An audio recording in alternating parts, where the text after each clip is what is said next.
Mambo vipi? Mambo ni aje? Hii ni KM Digital na KM Digital huwa mara zote tunakuambia real news, real vibes. Au vipi bana? Mike za KM Digital ziko hapa mtaani kuhakikisha kwamba tunafichua mambo kadha wa kadha. Na leo swali ni moja tu. Kukosa mapenzi ya dhati na kukosa pesa, kitu gani ambacho huwa kinaumiza zaidi au kinakosesha amani zaidi? Mambo vipi? Kama kawaida.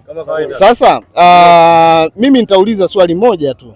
Kati ya kukosa mapenzi ya dhati au kukosa upendo wa dhati, au sio? Unapokuwa umekosa pesa, kitu gani ambacho wewe huwa kinakuumiza sana? Au ukosefu wa pesa, kwa sababu pesa ni muhimu sana. Kwa nini? Pesa inanisaidia vitu mbalimbali, kama anaumwa kufanya bidhaa vitu mbalimbali, au eza kama anawekeza biashara. Yaani kitu ambacho kinakosesha raha zaidi ninapokosa mpenzi. Ninapokosa mapenzi. Kwa hiyo pesa sio? Yaani pesa kwangu, yaani hiyo ni mengineyo, lakini ninapokuwa na mpenzi maisha mimi ni pesa kwa kweli. Kwa nini? Kwa sababu nikiwa na pesa ndo chanzo cha kupata mpenzi.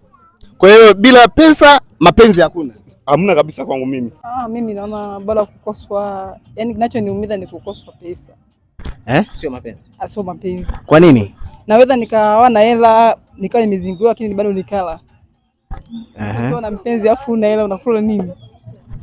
Kwa hiyo kikubwa pesa kwanza. Kikubwa ni pesa kwenye maisha yangu. Bora pesa. Naitwa Daniel Kalidushi Ndimi.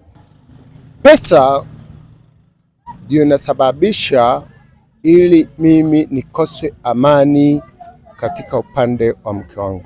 Nikiwa na pesa kila kitu, kwanza hata mke wangu anakuwa na tabasamu. Ninapokosa pesa kumpata huyo mtu inakuwa shida zaidi. Kwa nini? Wanawake wa sasa hivi wanapenda pesa kwenye walisia wa maisha.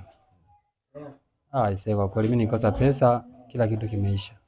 Sio mapenzi. Hapana, pesa kwanza. Hata hayo mapenzi yanahitaji pesa. Pesa ndo kila kitu. Kwa nini?